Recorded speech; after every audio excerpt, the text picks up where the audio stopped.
have to pay extra to sit next to their child on a flight. It's just common sense. But as recently as a month ago, no U.S. airlines guaranteed fee-free family seating.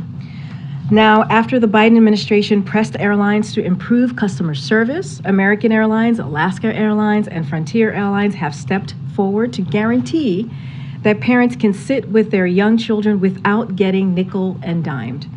Today, the Department of Transportation rolled out a new family seating dashboard, as you'll see right here, highlighting which airlines guarantee fee-free family seating and those that don't. This is an added feature to the existing dashboard, which already includes services for delayed and canceled flights. The dashboard makes it easier for parents to avoid these junk fees, and we're not stopping there. DOT is working towards making this a requirement across the board. This is just the latest example of effective presidential leadership driving actions that benefit American consumers, workers, and families. President Biden is leading. Americans are supportive, and corporations are responding, as you can see. Also today, the Department of Agriculture is taking a number of actions to support American farmers and ranchers, increase transparency, and lower food prices.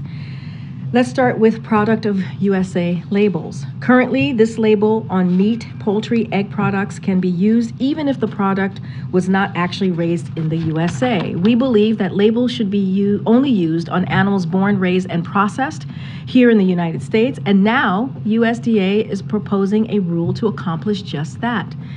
This increased transparency will support American farmers and ranchers and make it easier for all of us know where our food really comes from. Second, the USDA is announcing $89 million in new investment to help establish and expand independent meat processors. This will create opportunities for small businesses in rural communities and create fairer markets for family and farmers, which brings down prices at the grocery store. And lastly, USDA is taking action to increase competition and innovation in important seed markets like corn.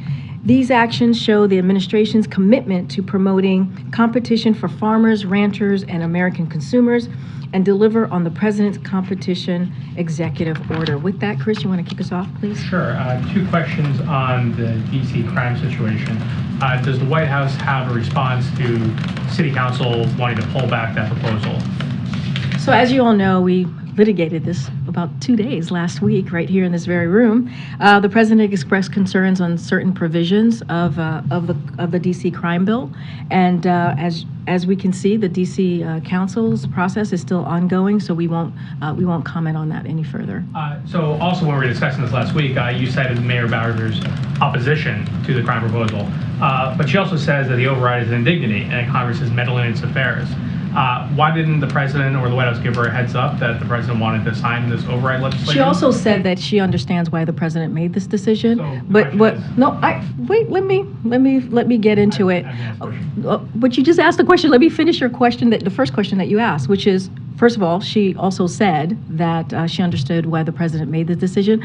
Our team, the Intergovernmental Affairs team, is in constant communication with her team and was last week. Don't have anything to preview or any specific discussion that occurred, but they are in constant communication. Okay, so the question is, why didn't the White House or the president give Mayor Bowser a heads up? I just told you that they're in constant communication with the team, including last week. I'm just not going to get into specific, but I can tell you that our Intergovernmental Affairs office was in contact with her office last week. Okay, that doesn't exactly address the question. I'm just telling you that we were in contact with her. Why, if the White House cites Mayor Bowser's opposition to the bill, why do they want to do something that she considers an indignity to her city?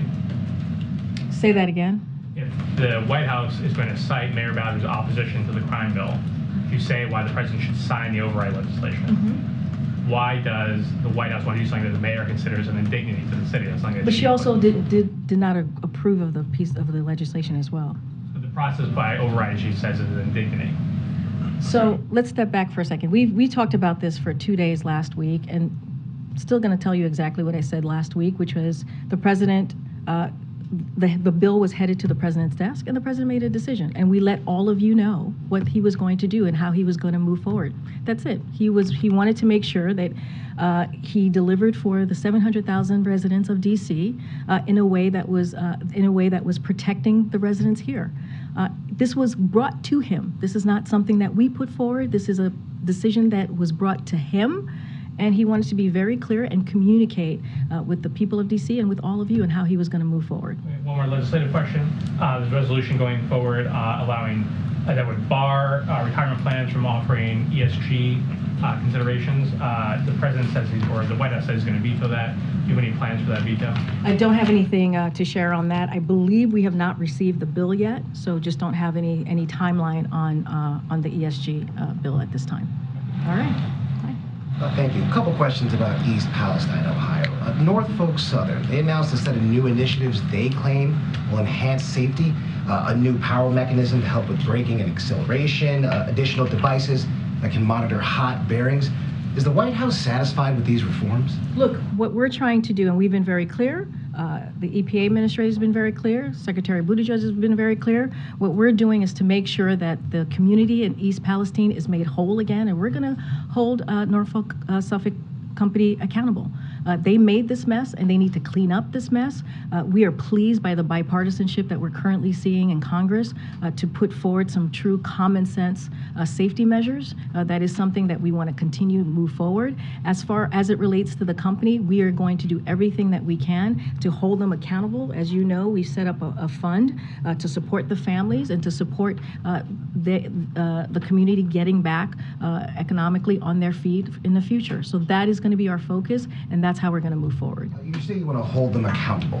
Norfolk Southern, they're responsible now for 4 train derailments in less than 5 months. Is the administration comfortable with them taking the lead on self-regulation? So look, it's notable and unacceptable. That's what we've been very clear about that. That is why the ETSB is doing an investigation that is currently happening.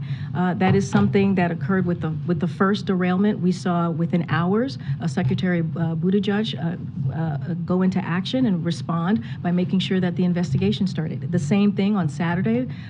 The investigation has been for NTSB was just called to move forward this morning. And so that's what we're going to see. We're going to have an investigation. We're going to see exactly what occurred. But in the meantime, we have to hold them accountable to make sure the community is made whole again. Are there any plans for President Biden to visit East Palestine? I don't have anything to share on a planned visit for the president to Ohio. Go ahead. Thank you, Karine. Speaker McCarthy is planning to meet with the leader of Taiwan in California. Does the White House have a reaction to that, and are you advising him at all ahead of that meeting? So I don't believe Taiwan has announced any travel for the president of Taiwan. Taiwan's presidents have traveled to the United States in the past, so I would refer you to Taiwan for anything specific on that. And certainly I would refer you to the Speaker's office any potential meeting that he may be having with the president. I just don't, from what I understand, no announcement has been made. Preference that a meeting like that would take place in California as opposed to Taiwan to avoid. Again, I'm just not going to comment on something. No, I totally hear your question, Jeff. It's just not something that I'm going to comment on since it doesn't seem like it has been announced at this time or any travel has been put forward. All right, and one other topic. Former President Trump said over the weekend in his CPAC comments multiple things. One thing he said to his supporters was, "I am your justice, and for those who have been wronged and betrayed, I am your retribution." Does the White House have a response to that? As you know, because of he is a 2024 candidate, and we are covered here by the Hatch Act. I'm just not going to comment on those words that the speech that he made this weekend. Just want to follow up on something one of my colleagues asked about last week. There were protests this weekend in Iran related to the poisoning of the alleged poisoning of the schoolgirls there. If the administration has any updates in terms of what they've seen or any investigations that may be underway at this point in time. So, as you know, Phil, we are closely following this deeply concerning situation that we're seeing currently in Iran. The continued poisoning of schoolgirls across Iran is unconscionable. There must be a credible, independent investigation and accountability for those responsible. If these poisonings are related to participation in protest, then it is well within mandate of the UN's independent international fact-finding mission on Iran to investigate. Women and girls everywhere have a fundamental right to education. Time and time again, it has been demonstrated that when women and girls receive an education and are able to contribute to their economies, it benefits society as a whole. So the possibility that girls in Iran are being possibly poisoned simply for trying to get an education is shameful and it's unacceptable. And our thoughts remain with the victims and their families. And again, it is unacceptable and unconscionable. Just for more, there were reports over the weekend that there are 2 Ukrainian fighter pilots that are in the United States right now training on simulators. Wondering if we're supposed to read that as the potential for new capabilities the U.S. may send, or kind of what the genesis of that decision-making is? So, look, the president has already spoken to F-16s, as you all know, and nothing has changed. For what the president said is it is not on the table for now, and so that hasn't changed. So I'll leave that there. Can you speak to the incident involving 4 U.S. citizens in Mexico who have come under gunfire and have been kidnapped, and how the administration may be able to get information out of Mexico, or what the status of that is right now? So I have a statement here that I want to read out to all of you. We are closely following the assault and kidnapping of 4 U.S. citizens in Matamoros, Mexico. These sorts of attacks are unacceptable. Our thoughts are with the families of these individuals, and we stand ready to provide all appropriate consular assistance. U.S. law enforcement is in touch with Mexican law enforcement. The Departments of State and Homeland Security are also coordinating with Mexican authorities, and we will continue to coordinate with Mexico and push them to bring those responsible to justice. And again, our hearts are with the families. Any early indications as to the circumstances, or any efforts to try to locate these Americans? Don't have anything to share outside of what I just laid out. Clearly, we want to be really careful here. There are privacy concerns, and so I don't want to share too much about the information on how we're moving forward, or even the individuals. We just want to be really mindful on that. But clearly, we're on top of this. Thanks, Karine. Does the president have a meeting scheduled yet for him to sit down with Speaker Kevin McCarthy about budget or the debt? So right now, we don't have a meeting to preview or scheduled right now at this time. I've said this before, our teams, their team, and our team have been in constant communication since the first time that they met, just don't have anything to preview. As you know, the president's going to be putting forward his budget on March 9th, and we have called on Republicans in the House to do the same, to be transparent, to lay out exactly what it is that how they want to move forward with the fiscal year.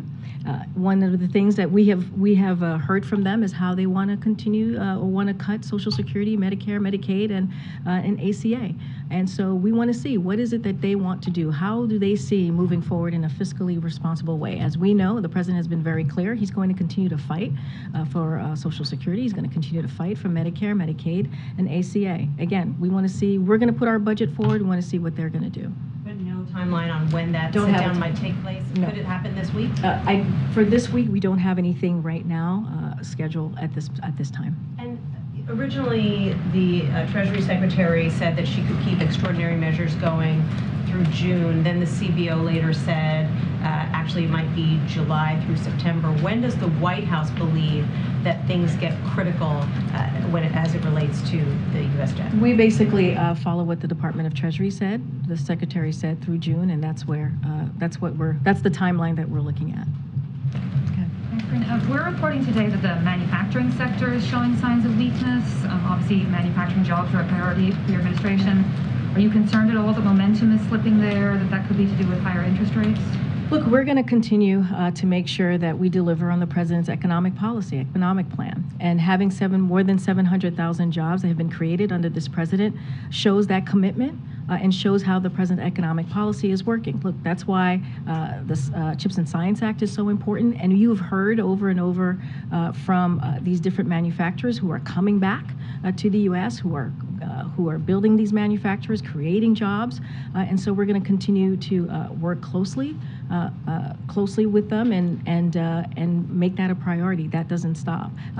I don't have any concerns right now to share with you, but we are, again, close to 800,000 jobs have been created under this administration, manufacturing jobs, and that is a commitment that this president has had to make sure that we're bringing manufacturers back to the U.S. And you said last week you check on the license plate on the beast, whether it says this taxation without representation. Oh my gosh! Any update on that? My homework is not on par today. We have checked in, just haven't gotten an answer on that just yet, and so we are diving in and trying to get an answer to all of you. Go ahead, Steve. Staying on local matters, the D.C. Council chair said today that he thought he had the power to rescind the sending of the bill to the Senate for its review.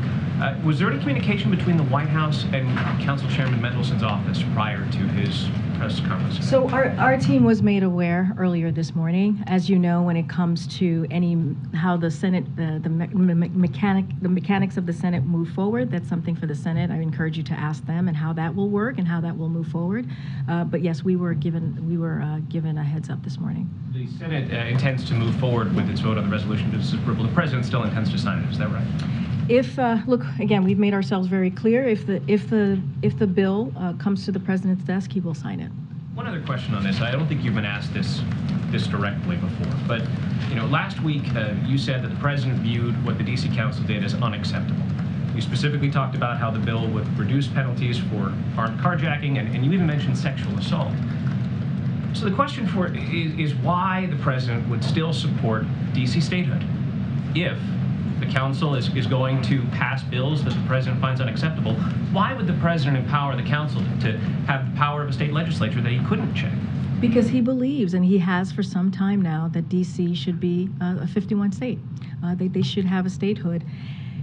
Again, the reason why the president, we responded to this and answered the question of if he was going to sign it or not is because it was coming to his desk, as we know from last week. And so the president communicated that, we communicated that, but it doesn't change that he encourages Congress to pass a bill that makes D.C. a state, and he will sign it. He believes that cities and states should be able to govern for themselves. Last one in this. Advocates of D.C. statehood say that what has happened here in this episode is that the effort has been set back significantly. That essentially what the president has done is he's given juice to opponents of statehood, and statehood opponents say that this episode has proven them right, that the D.C. government should not be self-governing without Congress's involvement. Well, we disagree, right? We believe D.C. should be a statehood. I mean, we've been very clear. The president has been very clear. Again, D.C. is not a state, it's not a city. The reason why this bill was coming before the president is because that is the case, right? It's not a state, it's not a city. So doesn't mean that it stops our support for their statehood. Doesn't mean that the president has changed his mind on that. We still support that and want to see that happen. And we're going to continue to encourage Congress to move in that way. There's a bank that's having some issues right now called Silvergate. I'm wondering if you guys are monitoring that. On Friday, they shut its crypto-focused payments network, Silvergate Capital. And they said a filing last week that they may have to evaluate their viability after $1 billion loss in the fourth quarter. Is there anything the administration is doing to monitor that, or stepping in, that sort of thing? So we are aware of the situation and monitoring the reports. Won't comment on Silvergate specifically, but it is obviously only the latest company in the cryptocurrency field to experience significant issues. In recent weeks, banking regulators have released guidelines on how banks should protect themselves from risks associated with crypto. As you know, this is a president that has repeatedly called on Congress to take action to protect everyday Americans from the risk posted by digital assets, and he will continue to do so. So we won't speak to this particular company, as we have not on other cryptocurrency companies, but we're going to continue monitoring the reports, and clearly we're aware of the situation. Thank you. And can I just ask briefly on the Fed chair search, Fed vice chair, search, is there any update you can give us? And in particular, Senator Warren is a critic of Chairman Powell and has called on the administration to appoint a vice chair that is effectively a counterweight to Chairman Powell in decisions on interest rate hikes. Do you have a view on that? Are you, in essence, trying to counterweight the chairman in this process? And where is the process at right now? I'm certainly not going to get ahead of the president's process or lay out what he's thinking or how that process is going to move forward. What I can say is this is a priority for this president. I don't have anything to preview on any specific candidates or announcements, but clearly we'll have something in the near future.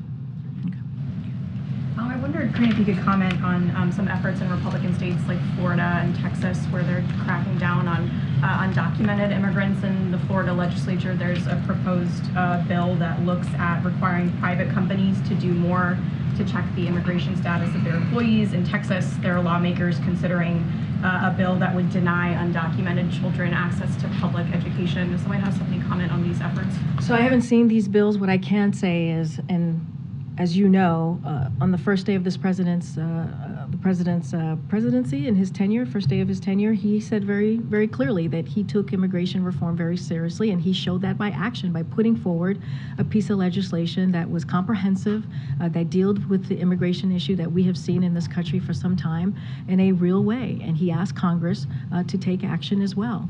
And so I can speak to that. I can speak to how the president wants to move forward in a way that we're protecting our border in a secure way, which is why he's taken actions, whether it's the parolee program, whether it's putting 24,000 federal agents on the ground and making sure that we're doing this in a safe and humane way. And so that's what I can speak to. That's the way the president wants to move forward, and I'll just leave it there. This bill says that they would deny undocumented children access to public education unless the federal government pays for it. If this moves forward in Texas, is this something that the administration would consider? Again, I'm not going to get ahead. I haven't seen that piece of legislation, haven't talked to our team. I'm just not going to get ahead of any state, local legislation. What I can tell you is what the president has put forward and what he has, how he sees this process moving forward on the federal level is coming together with Congress coming together with us, Republicans, actually taking real action and not doing political stunts, because that's what we see in these states is continued political stunts and not really dealing with an issue that they can. If we came in a bipartisan way, we can actually deal with the immigration concerns in this country, but they refuse to do that. Thank you. I wanted to follow up on the issue about the 4 U.S. citizens kidnapped in Mexico. Has the president been informed? What was his reaction? If you can share anything about that. I can tell you the president is aware and has been informed.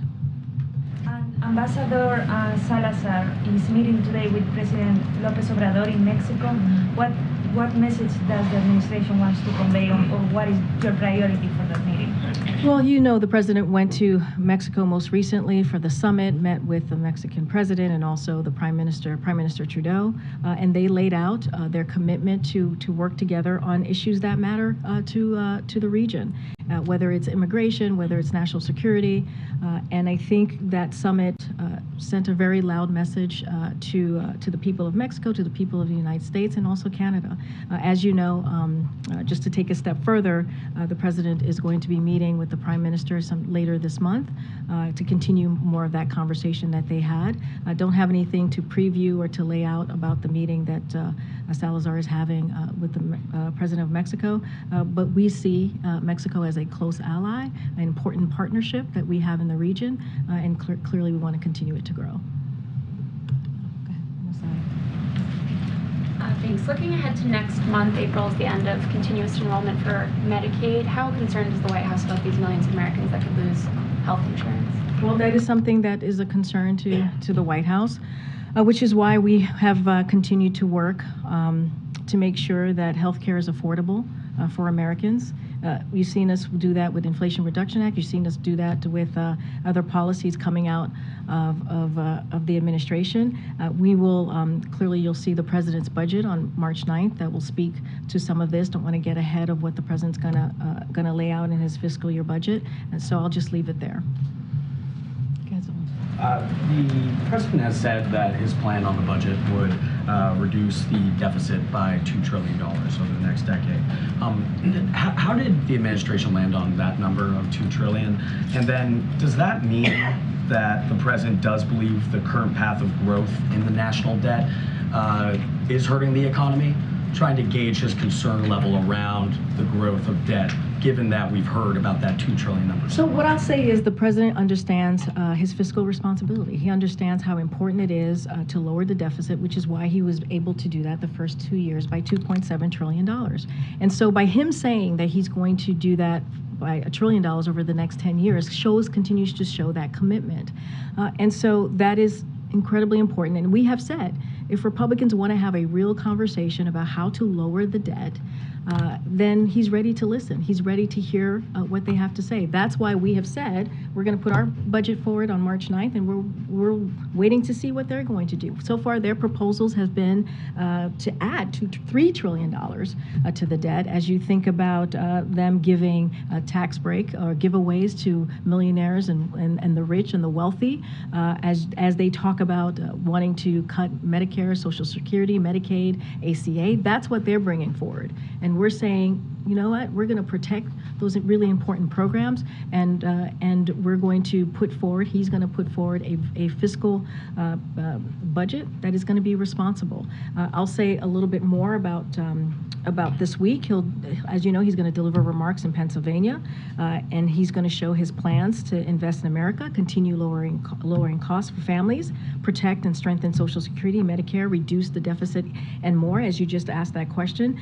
And so you can expect to hear more from us in the days leading up to Thursday. We'll have additional information on some of those pieces as we head into Thursday. Quickly explain the reasoning for traveling for the budget rollout. Going to Pennsylvania for this, obviously that's an important state when it comes to forthcoming election. Why travel to? So I'm not going to get into elections, but as you know, the president Pennsylvania is very close to his heart.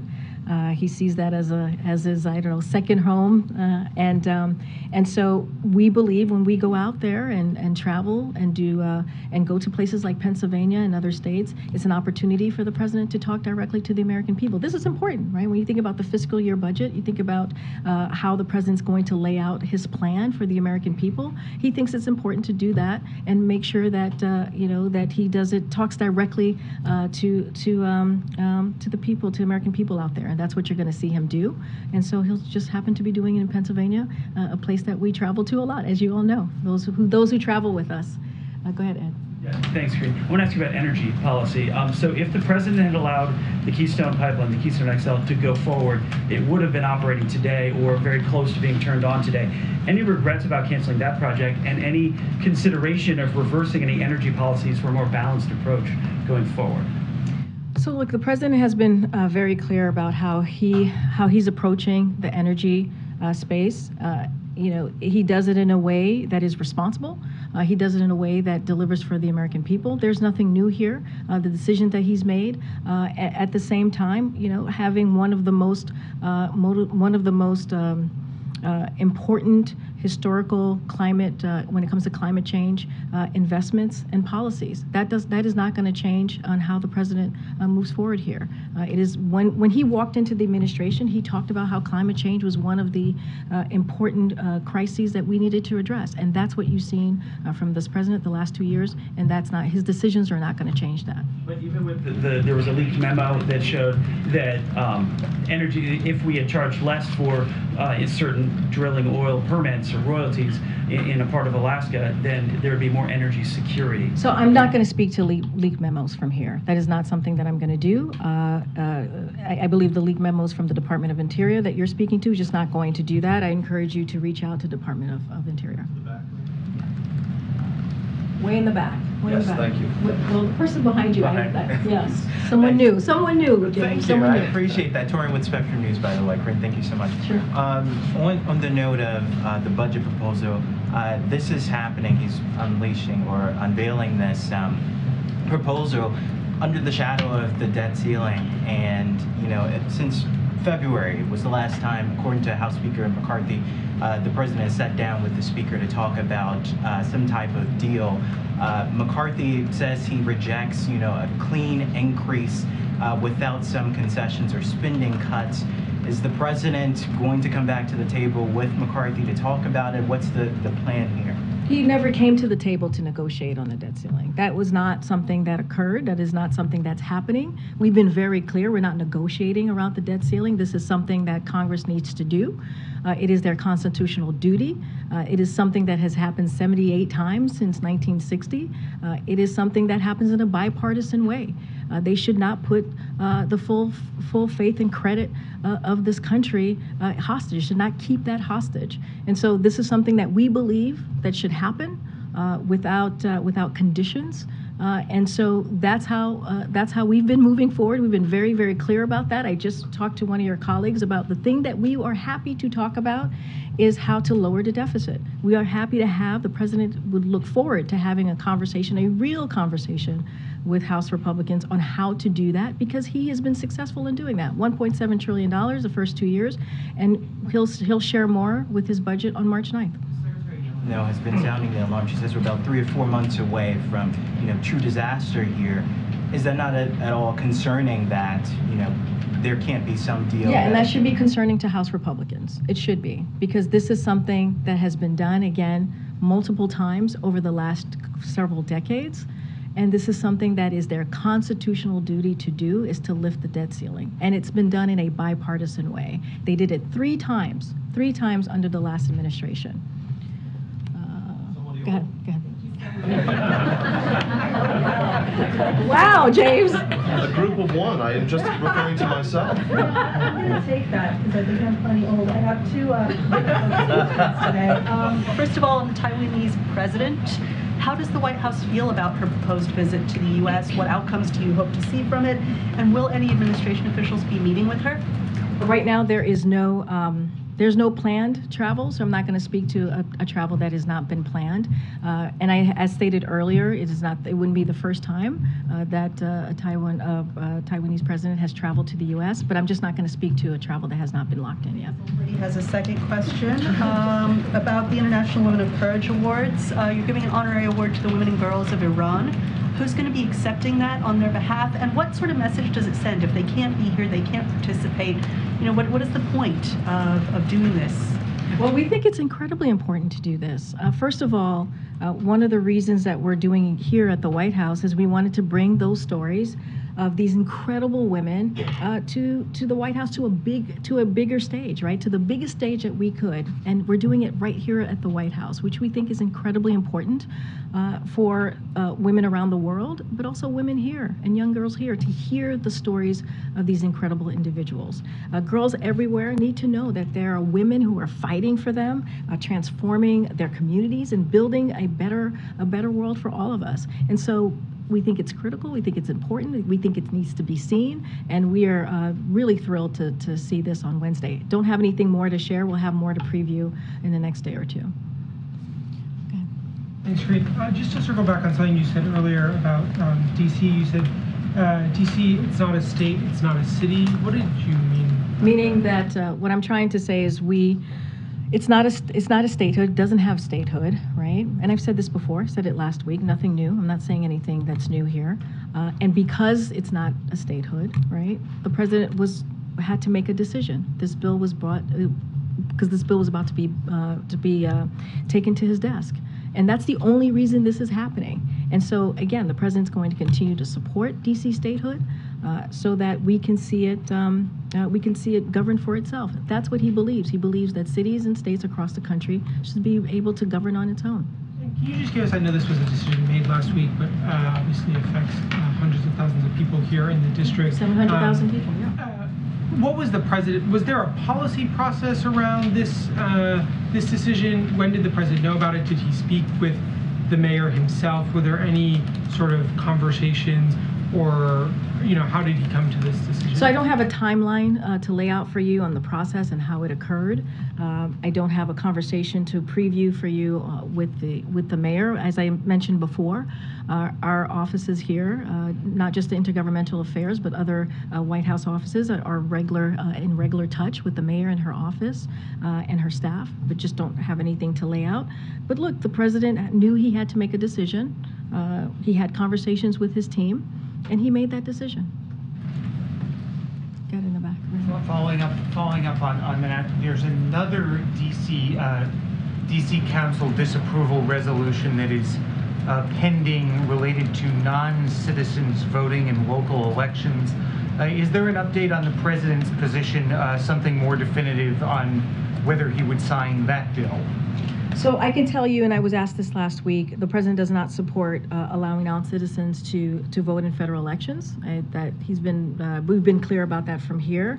As it relates to that particular vote or that particular bill, I don't have any updates from here to share with you on that, and we'll update you as soon as if we have anything, if that changes. Thank you. I have a question about the Willow project in Alaska. What's more important to President Biden, improving energy security or reducing fossil fuels? So, first of all, it doesn't have to be one or the other, right? Well, we can try to be in 2019, I guarantee you we're going to end fossil fuel. So this project would just be dead, right? So here's what I can say about that. The president did meet with the Alaska delegation last week at the White House. He always appreciates me speaking and meeting with the full delegation, understand what their concerns are. So I'll leave it there. And when it comes to that specific decision, that's something that the Secretary of Interior is going to make. So I'm not going to get ahead of where she's going to be. But the president has met with the delegation, and I'm just going to leave it there. Okay, and another subject. How worried should Americans be about China spying on them here at home? And what do you mean specifically, Peter? Well, there were the Chinese spy balloons, and now there are these Chinese spy cranes. The Wall Street Journal is comparing them to Trojan horses and used at 80% of U.S. ports. So let me first say that what the American people could be assured of is that this president is going to protect them and making sure that we put our national security first when it comes to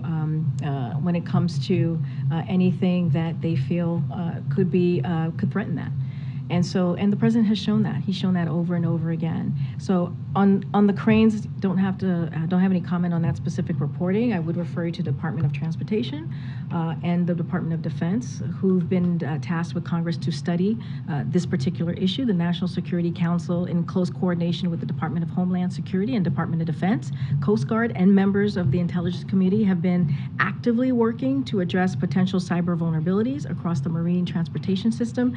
This includes enhanced coordination across the federal government and engagement with key stakeholders in the maritime industry. And just last month, the administration issued a worldwide maritime port vulnerabilities advisory underscoring the potential threats posed by foreign manufactured port equipment. So again, this is something that the president takes very seriously, and will always take action to make sure we protect our national security. And if this is a Department of Transportation lead, does Secretary Buttigieg have experience It's not just the Department of Transportation, it's also the Department of Defense. Okay.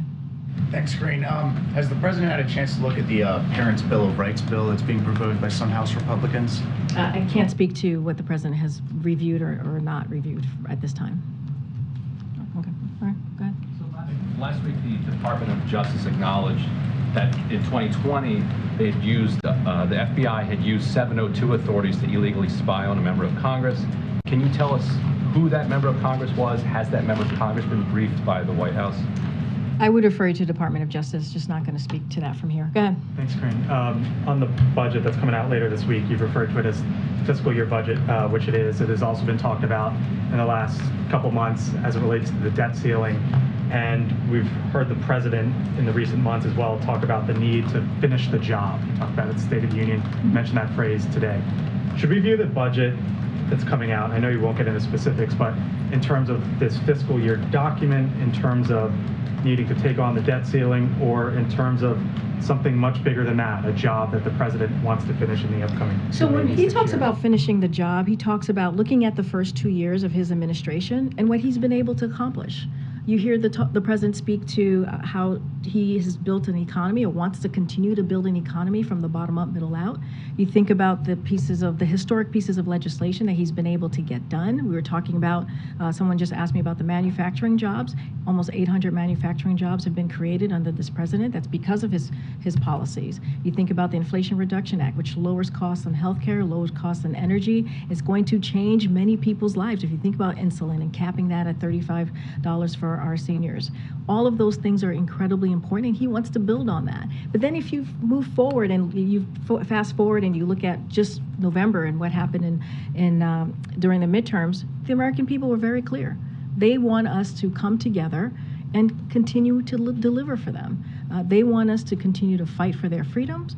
They want us to continue to make sure that we lower cost. And so that's what the president is talking about. He's asking and saying to Congress, come work with us, Republicans.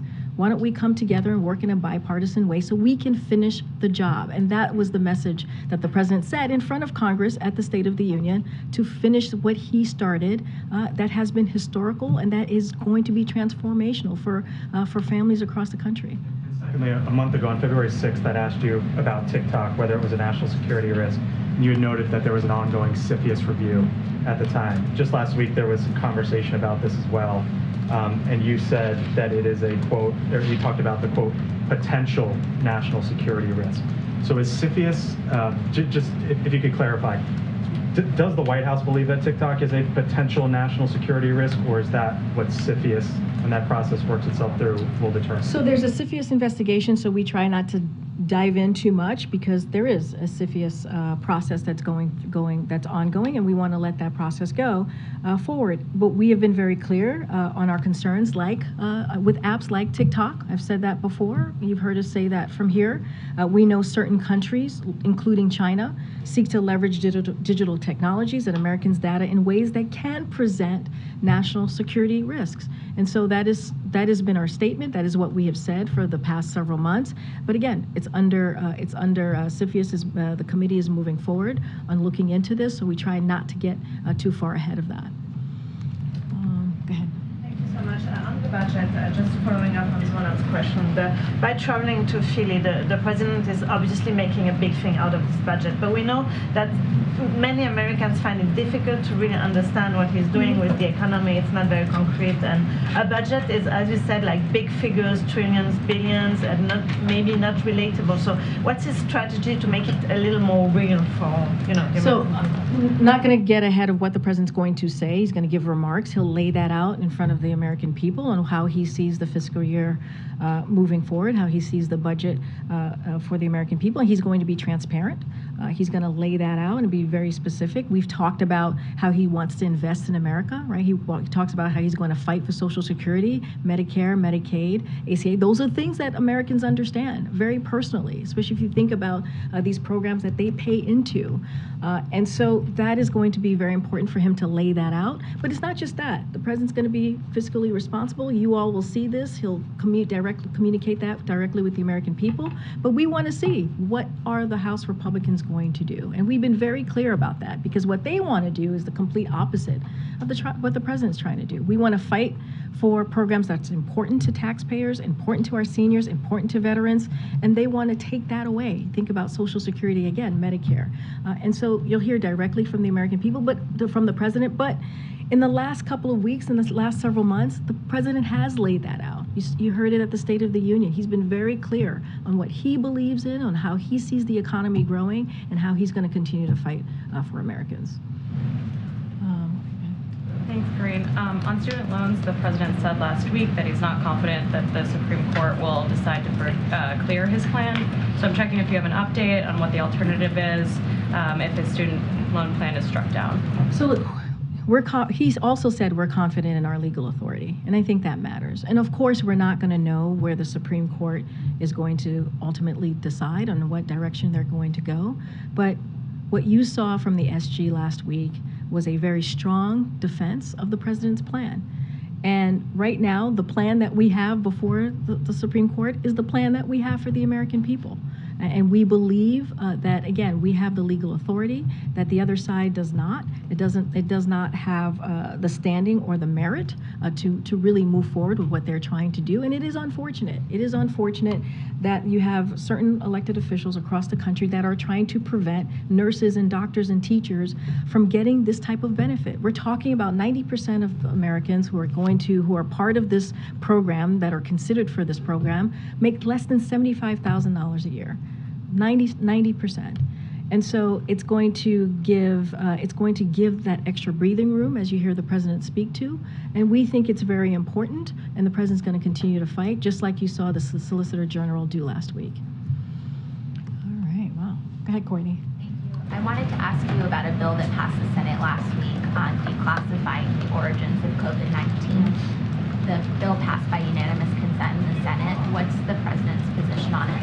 So I was just talking to my colleagues about that. I need to connect with the National Security Council to speak more on that. But yes, that just was a flag for me coming out before I came out. Go ahead, Brian. Thank you very much. King Charles is going to go through a coronation ceremony on May 6th. Foreign countries and foreign governments have been notified about that. Will the president attend? Will President Biden attend King Charles's coronation ceremony? So I don't have anything to announce at this time about a travel to the UK or a delegation at this time as well. But I can say that the United States will be represented at King Charles coordination, and I expect that we'll have more information to share on that soon. If the president doesn't attend, should it be seen as a snub to the monarchy or a snub to King Charles? Not at all. Why not? There's going to be U.S. presentation. So just don't have anything to share at this time. Okay. Karine, thanks. There was a report last week about how Ford's F-150 Lightning, their electric EV truck, is contributing to high pollution and deforestation in the Amazon. Does President Biden regret endorsing that truck back in 2021? Has anyone talked to Ford about how they should source aluminum for the frame from a different mine? No, do not regret that, and don't have any conversation to read out at this time. Real quick. Yeah. I know you're probably going to say Hatch Act is restricting you in this, but is the president annoyed, frustrated with Marianne Williamson for jumping in the race ahead of him? Did he want a clear field to run against the Republican nominee in 2024? Just not tracking that. I mean, if I had what is it called, a little globe here, crystal ball, then I can tell you. But I imagine 8-ball, whatever. If I can feel her aura, I just don't have it. I just don't have anything to share on that. Gosh, you guys are making me laugh now. Okay, in the back with the mask. Thank you. With regard to the budget, can you speak to if there's been any argument against pursuing renewed COVID funding within the president's budget, and if so, what happens? Yeah, I'm not going to get ahead of the president's budget at this time. You'll hear directly from him on Thursday. I mentioned how we'll have some parts of his budget that we'll kind of lay out for all of you ahead of Thursday. I'm just not going to get ahead of the president at this time. Okay, go ahead. I wanted to ask you about the protests over the weekend near Atlanta. Dozens of people were arrested protesting the so-called cop city. Is the president aware of this, and is the White House worried about this escalating? Wait, say that again. What was the protest? The protest it's a facility, a training facility that's being constructed for police officers. It's called Cop City. It's near a black residential area.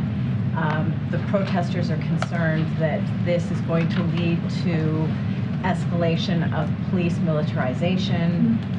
There have been 23 that have been charged with domestic terrorism, but there were 35 people arrested.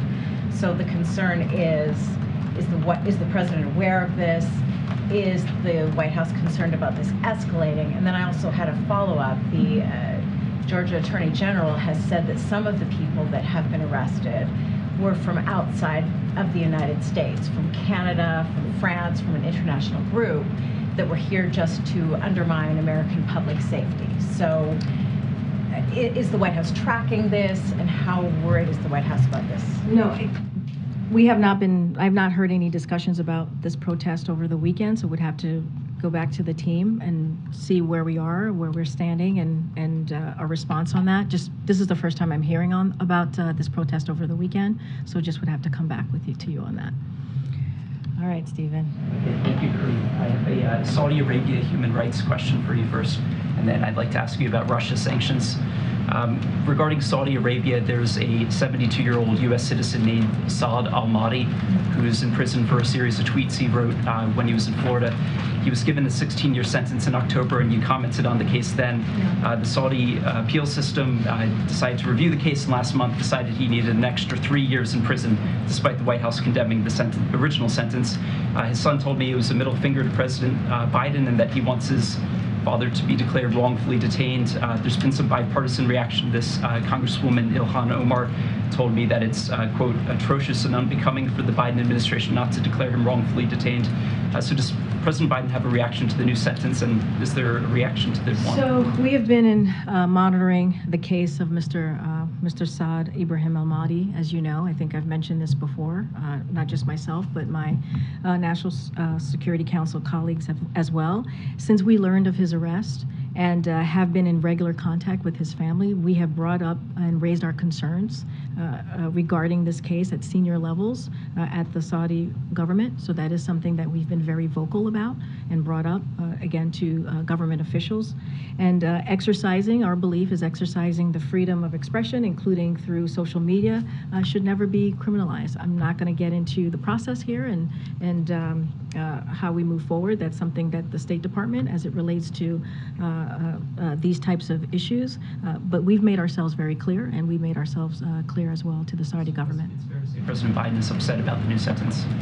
What I can say is that we have raised our concerns and have spoken to this particular individual a couple of times from this podium. Regarding Russia's sanctions, I'm wondering if you could share the reason why President Biden hasn't sanctioned the Russian billionaires Vladimir Yevtushenkov and Yelena Baturina. How is he handling the conflict of interest there, given his son was a business associate of these two people?